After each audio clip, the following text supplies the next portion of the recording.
Jrue, obviously not the shooting night that you want to have individually. Just kind of what were you seeing offensively, and then just kind of what are you thinking for game two? Yeah, offensively, I think we had some great shots. A lot of shots that we usually make, they weren't falling. They were short, long. Myself, K mid. Just a lot of shots weren't going in, and that's okay. But defensively, I feel like that's something where we have to pick up a little bit, and it could be the days off or whatever it was, but we'll be locked in the next game. On the defensive end, I know I kind of asked Brook about Blake hitting threes against you guys. I know with the drop, that's kind of something that you're willing to give up on the pick and pop. But is that something that you see like, hey, that's a big adjustment that we have to make? Or is that something where maybe those are the shots that you just have to end up giving up in the series? I think we'll go back and look at the film. What he hit, like 4 out of 9 or something like that from three. Shot the ball pretty well, but I think there's other things defensively that we need to do better before we kind of go back and look at that. So containing guys, we know that they have great one-on-one players, but I think to be able to try our best to contain Kyrie from getting into the paint, KD into the paint, and even somebody like Mike James getting into the paint and dishing it back. So maybe those things will come before Blake shooting us through. Jim Ozarski. Jrue, this may sound strange on the surface.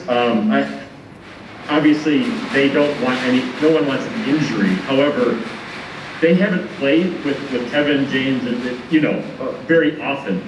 So they were to, this group that they had out there tonight after James went out, they've actually played together. Did you sense that at all? Maybe that they actually there was some cohesion, some chemistry among the group that they had.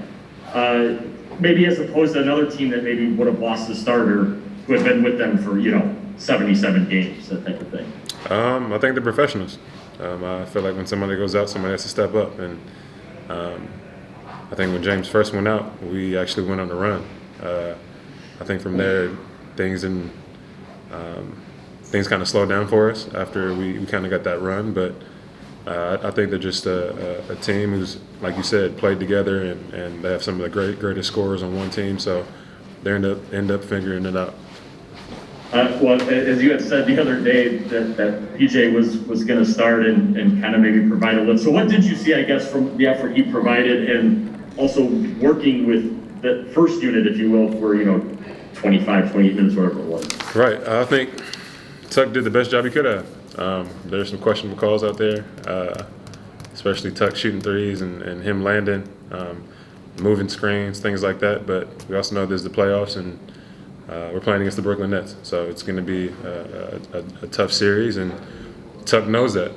Guarding guys like KD his whole career, I feel like he did a great job. But I think as a team, we have to be a little bit better. Me, individually, I do better myself. Help defense and on the ball. Laura Stevenson.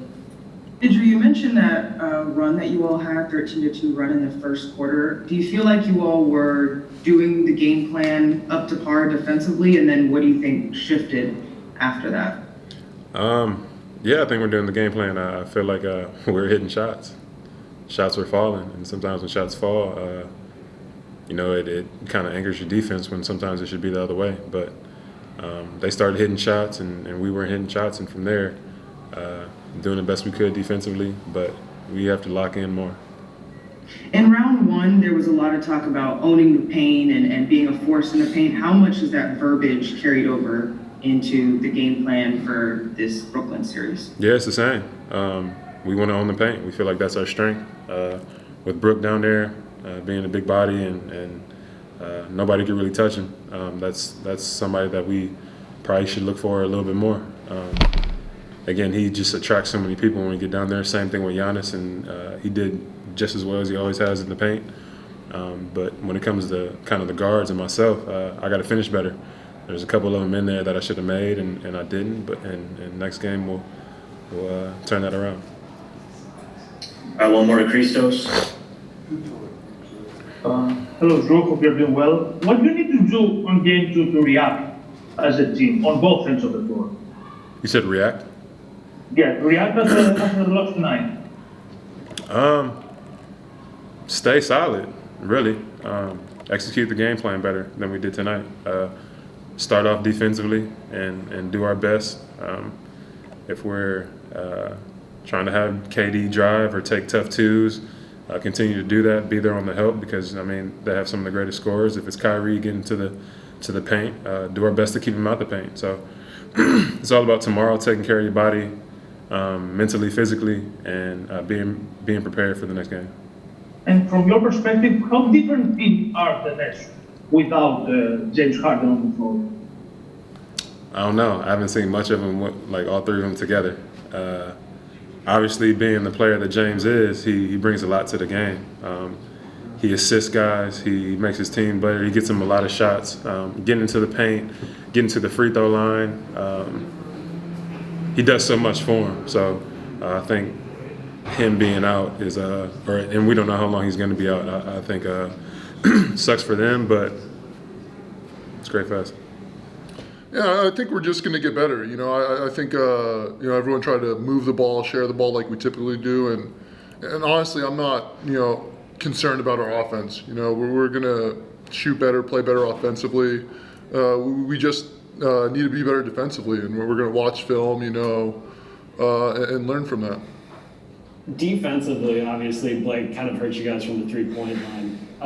Is that something that you guys are kind of content to live with, or do you think that's something that, as the game went on, you want to do more late switches or veer back or anything like that? Yeah, he shot the ball well tonight. We'll see what we do on, I don't know what Coach Bud's thinking, but, we're obviously going to go into game two and, probably have learned from film. So, we'll see. Just how different did things become after the first minute? You guys spent a week preparing for the Nets, and then all of a sudden, the Nets, as you were preparing for them, weren't there anymore.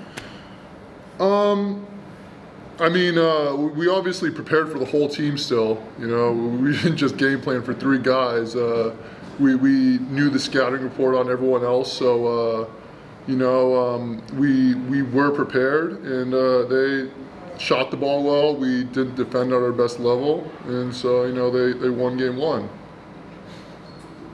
Jim Ozarski. Brook, obviously we've talked with you quite a bit about PJ, but this, I would imagine, him starting, that's a little bit different. I don't think we've seen that with you. How did you see him affecting KD maybe early? How did that kind of work with you guys and Giannis, I guess, in the front court? Yeah, Tuck does such a great job at what he does. He knows his role. He's going to go out there and perform that to the best of his ability and be great at that. And he's obviously very good at guys like KD and Kyrie. They're great at hitting tough shots. So PJ's going to make them work and make everything as tough as possible for them. And he knows he's going to do that night in, night out. He's going to crash offensive glass, hit open threes when it's thrown to him. Just do all the little stuff that makes our team that much better. Throughout the year, you guys have talked about adversity or learning things that maybe you didn't learn in previous playoffs that will better suit you now. I'm not trying to over-exaggerate one game, but is there, when there is an emphasis on game one and they can kind of take that after losing a star player, is that something you can draw on, I guess, from this past year of just, if things didn't go your way, that bounce back has been there for you guys and you can just sort of apply it here in this day off?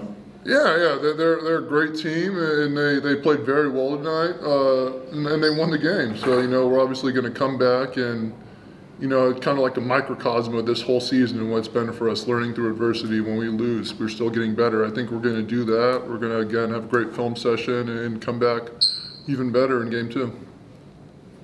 Naveen with Rappler. Hey, Brook.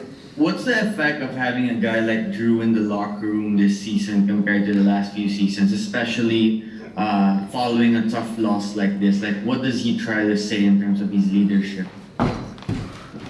Great question. Man, I would say this stuff even if you weren't in the room right now listening. But, he's just an incredible leader. Obviously he's a point guard, so he knows that that's part of his job. That's ingrained in his DNA. And he's great at being a leader both on and off the court. So he's a great locker room guy. And he's definitely there to keep our team focused on what we need to do in preparation for the next game. Brooke, just a follow-up question. Do you think Jrue's a Hufflepuff too? What's that? Do you think Jrue would be a Hufflepuff too if he went to Hogwarts? Man, Hufflepuffs are loyal. So I think he could be a Hufflepuff if he wanted to be.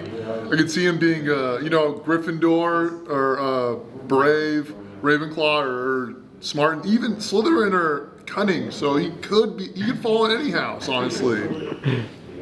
All right, thank you, bro. Oh, thank you guys.